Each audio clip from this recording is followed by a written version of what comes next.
सफलता की उस सीढ़ी पर होते हैं जहां बहुत कम लोग ही पहुंच पाते हैं। जी हाँ, ऐसी ही है हमारी आज की नारायणी। उन्हें उनके इस जुनून के लिए, इस लगन के लिए फ्रांस सरकार ने फ्रांस के सबसे बड़े सम्मान से सम्मानित किया है।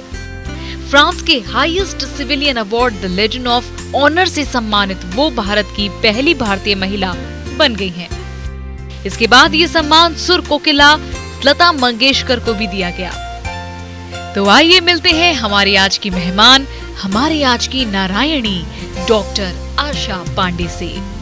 नारायणी में आज हम आपकी मुलाकात कराएंगे भारत की पहली महिला से जिन्हें फ्रांस के हाईएस्ट सिविलियन अवार्ड से सम्मानित किया गया, लीजियन ऑफ ऑनर से, डॉक्टर आशा पांडे। डॉक्टर आशा पांडे, आपको बता दें, राजस्थान यूनिवर्सिटी में फ्रेंच लिटरेचर की प्रोफेसर भी हैं, साथ ही यूरोपियन लैंग्वेज डिपार्टमेंट की हेड भी हैं। जिस तरह से भारत का सर्वोच्च सम्मान भारत रत्न है, उसी तरह से फ्रांस के सर्वोच्च सम्मान को द लेजेंड ऑफ ऑनर कहा जाता है। और इसी सम्मान से सम्मानित है राजस्थान विश्वविद्यालय में यूरोपियन लैंग्वेज, लिटरेचर और कल्चरल स्टडीज की हेड ऑफ डिपार्टमेंट डॉक्टर आशा पांडे। और जिस वक्त ये सूचना इनको मिली तो इनकी खुशी का ठिकाना ही नहीं था। आप खुद भी सोच सकते हैं कि किसी को अगर इस तरह का सम्मान मिलता है तो कैसा महसूस हुआ होगा। ऐसा ही महसूस इनको भी हुआ। खुशखबरी ने दरवाजे पर दस्तक दी, लेकिन इन्होंने इसको महसूस किया एक दिन बाद। वो मेरा जिसे कहते हैं अंग्रेजी में मोमेंट इन टाइम था। जब मुझको ये सम्मान के बारे में पता चली, जब चिट्ठी आई, अगले दिन जाके मैंने इसको खोला और जब देखा तो मैं खुशी से उछल पड़ी। अपने फादर इन लॉ जो बिस्तर में पड़े थे उनको जाके बताया। उनकी भी आंखों में आंसू थे। वो कहने लगे, आशा तुम्हारी इतने सालों की मेहनत सफल हुई आज। मुझे समझ नहीं आ रहा था मैं कैसे इसको इजहार करूं, क्या करूं। सबसे पहले अपने घर वालों को, नेचुरली अपने बच्चों को, दोनों बेटों को, अपने परिवार के और सदस्यों को इस बारे में बताया।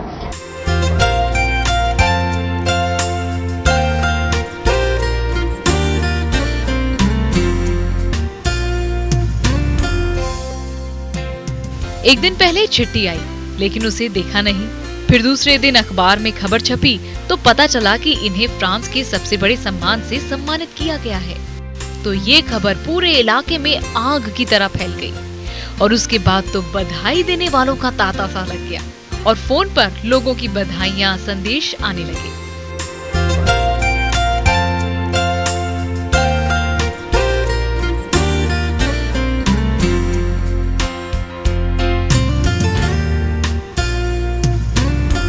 जैसे ही पेपर में आया, लोगों ने फ़ोन करना शुरू कर दिया। मैं उस समय सुबह वॉक के लिए जाती हूँ, उसके बाद जिम में पहुँची थी मैं, और जैसे ही मैं पहुँची हूँ और ये फ़ोन बजना शुरू हुआ है तो वो कंटिन्यूस रात के 12 बजे तक बजता ही रहा। सबसे पहला फ़ोन मेरे बेटे का आया शिकागो से, और उसके बाद तो जब मैं एक फ़ोन रखती थी और 4 मिस्ड कॉल होते थे उसमें, और ये सिलसिला चलता रहा रात के 12 साढ़े 12 बजे तक। मेरे घर वालों तक से मेरी बात नहीं हो पाई, बेचारे फोन करते थे और बिजी रहता था हर समय। 28 सितंबर 2009 को फ्रांस के राष्ट्रपति निकोलस सरकोजी ने इस सम्मान के लिए आशा जी को मनोनीत किया। इस घोषणा के बाद ये उस श्रेणी में आकर खड़ी हो गयी जिस श्रेणी में आज स्वर्गीय सत्यजीत रे, पंडित रविशंकर, सदी के महानायक अमिताभ बच्चन, तमिल सुपरस्टार शिवाजी गणेशन, मशहूर पर्यावरणविद आर.के. पचौरी खड़े हैं। इनको सम्मान मिलने के बाद ये सम्मान सुर कोकिला लता मंगेशकर जी को दिया गया। और जब मैंने फ्रेंच मेरा अच्छा चला, मेरे टीचर्स उस जमाने में फ्रेंच टीचर ही होते थे ज़्यादा, और वो लोग इतने खुश थे मुझसे। By the end of 1 year मेरे को 88% मार्क्स आए थे, मुझे याद है, और मेरा बहुत बढ़िया मेरा फ्रेंच पे कमांड हो गया था। तो मेरी टीचर्स वगैरह सब कहने लगे कि नहीं, अब आशा हम तुमको नहीं जाने देंगे यहाँ से कहीं, तुम तो यहीं रहोगी। मुझे भी अच्छा लग रहा था, तो बस आई स्टेड ऑन। बस उसके बाद तो फिर मैं आई नेवर लुक बैक।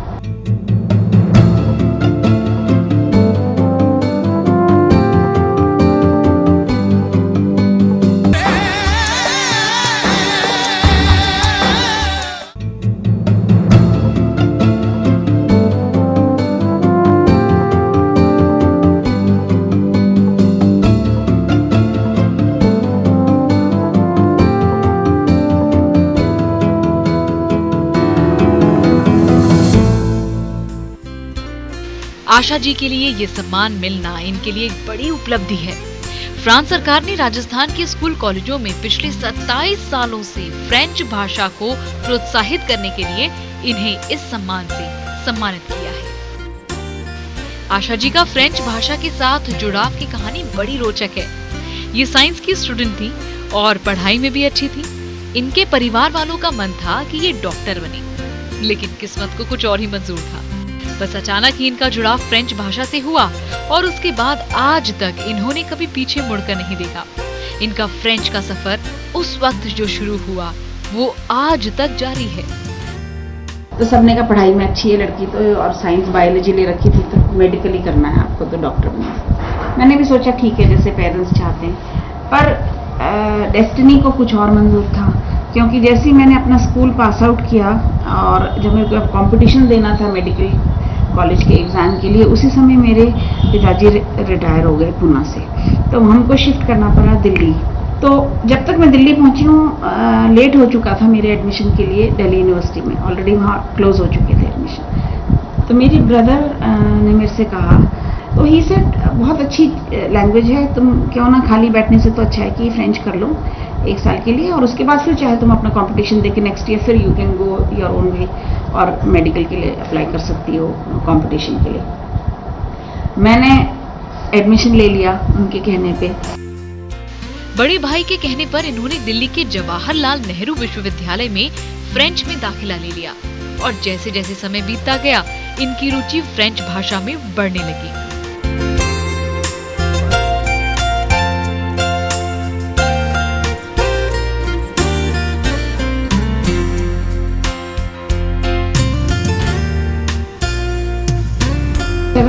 में एक मेरिट स्कॉलरशिप मिली पेरिस के लिए, सॉर्बोन में हम लोग 3 महीने के लिए गए थे।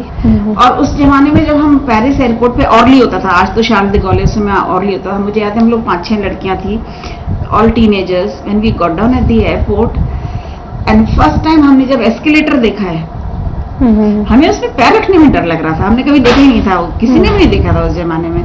तो it was an amazing experience, वहाँ की यूनिवर्सिटी में पढ़ना, वहाँ का एटमोसफेयर देखना, वहाँ का एक ओपनिंग ऑफ होराइजन जिसे कहते हैं ना, वो जो मेरा हुआ है।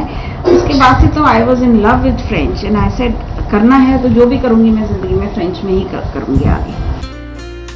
16 जून 1954 को देहरादून के क्लेमेंट टाउन में जन्मी आशा अपने 9 भाई बहनों में सबसे छोटी थी और सबसे दुलारी भी। जन्म तो देहरादून में हुआ, लेकिन पिता मूल रूप से कुमाऊं के अल्मोड़ा जनपद के पाटिया गांव के रहने वाले थे। आशा के पिता रेवती बल्लभ पांडे सेना से जीसीओ के पद से रिटायर हुए थे और उनकी मां भगवती पांडे एक घरेलू महिला थी। इनका बचपन इनके भाई बहनों के साथ हंसते खेलते बीता। खुद आशा जी भी ये बताती है कि इनके घर में जैसे हमेशा मेला ही लगा रहता था। हालांकि शुरुआती दिनों में परिवार को आर्थिक तंगी का भी सामना करना पड़ा था, लेकिन वक्त के साथ सब ठीक हो गया। घर का माहौल अच्छा था, सभी हंसी खुशी के साथ रहते थे, लेकिन शुरुआती दिनों में कुछ तंगी का सामना करना पड़ा। लेकिन आशा जी अपने माता पिता की शुक्रगुजार हैं कि उनके माता पिता ने कभी उनको या उनके किसी भाई बहन को कभी तकलीफ का साया तक नहीं पड़ने दिया, कभी किसी चीज की कमी महसूस होने ही नहीं दी। अपने बचपन के दिनों को याद करके आज भी आशा खिल उठती है। जयपुर में आई शादी के बाद 1977 में।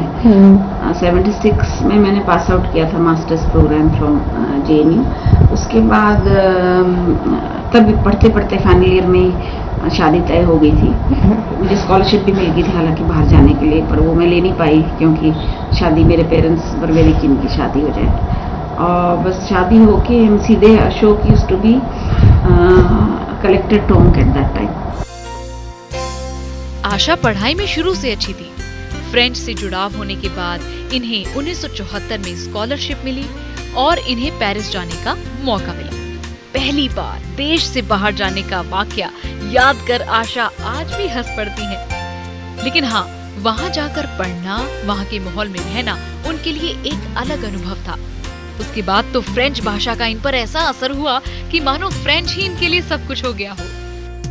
बचपन का ये है कि हाँ, काफी सारे भाई बहन थे। एक उसके दोनों तरफ है, एक पॉजिटिव साइड भी है, नेगेटिव।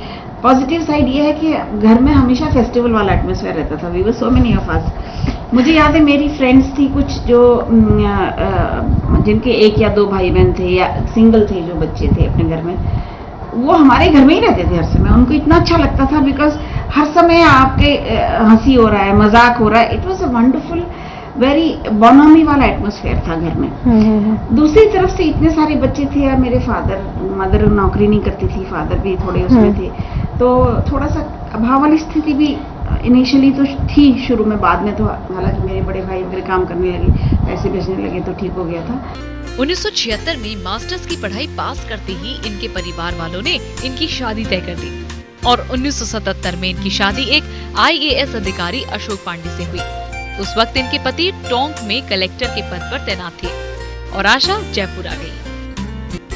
शादी के बाद जब ये पहली बार जयपुर आई तो ये भी इनके लिए खास और अच्छा अनुभव रहा, जिसे याद कर आशा आज भी खिल उठती हैं। ड्राइवर मुझे याद है हमको पिकअप करने आए थे जयपुर। जयपुर से हम लोग जब गए हैं तो रास्ते में जगह जगह उन्होंने हमारे लिए रोक के द्वार लगा रखे थे। जैसे इट वाज बहुत ही बड़ी चीज थी कि कलेक्टर की शादी हो रही है। नॉर्मली कलेक्टर बहुत उम्र के प्रोमोट ही होते थे, सब ज्यादा उम्र के होते थे। पहली बार यंग कलेक्टर था जो शादी होके बहू को लेके पहली बार आ रहा था, तो we had a special treatment everywhere. और एक ओल्ड माली होता था, उसने इतना बड़ा फूलों का गुलदस्ता हाथ से बना के मेरे लिए, that was a touching moment. I reached and they got me down and immediately वो सबसे पहले उसने मुझे वो फूल ला के दिए अपने बगीचे के। That was very nice. So it was a different world all together for me.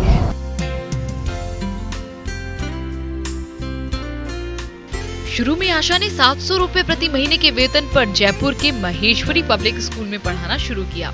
उसके 1 साल के बाद राजस्थान बोर्ड ने फ्रेंच को विषय के रूप में मान्यता दे दी। उसी साल डॉक्टर पांडे ने फ्रांस और भारत के बीच शैक्षिक और सांस्कृतिक संबंधों को बढ़ाने के लिए इंडो फ्रेंच कल्चरल सोसाइटी की स्थापना की। उन्होंने अपने स्कूल में फ्रेंच क्लब भी शुरू किया, जहां फ्रेंच सीखने के अलावा फ्रेंच फिल्म और गीतों की ओर विद्यार्थियों को प्रेरित किया।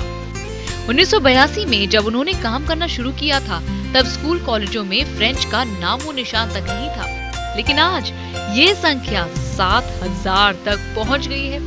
17 साल बाद साल 2004 में उन्होंने फ्रेंच में MA और PhD कोर्स शुरू किए। विश्वविद्यालय प्रशासन की तरफ से भी इन्हें हमेशा सपोर्ट मिला, जिससे इन्हें आगे बढ़ चढ़कर काम करने का मौका मिला।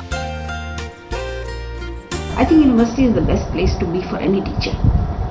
क्योंकि उसमें ये है कि अगर आप करना चाहें तो आपको पूरी फ्रीडम है कि नई नई चीज़ें करने के लिए। मैंने इतना सब कुछ यहाँ पर यूनिवर्सिटी में आके, हालांकि मेरे पास स्टाफ की कमी थी, I am the only permanent teacher at the moment for a long time now, पर फिर भी मैं कर सकी इतनी सारी चीज़ें क्योंकि मुझे सपोर्ट रहा यूनिवर्सिटी का और सपोर्ट रहा मेरे एक सिस्टम का विच वाज जो मेरे को एनकरेज कर रहा था नई नई चीज़ें करने के लिए।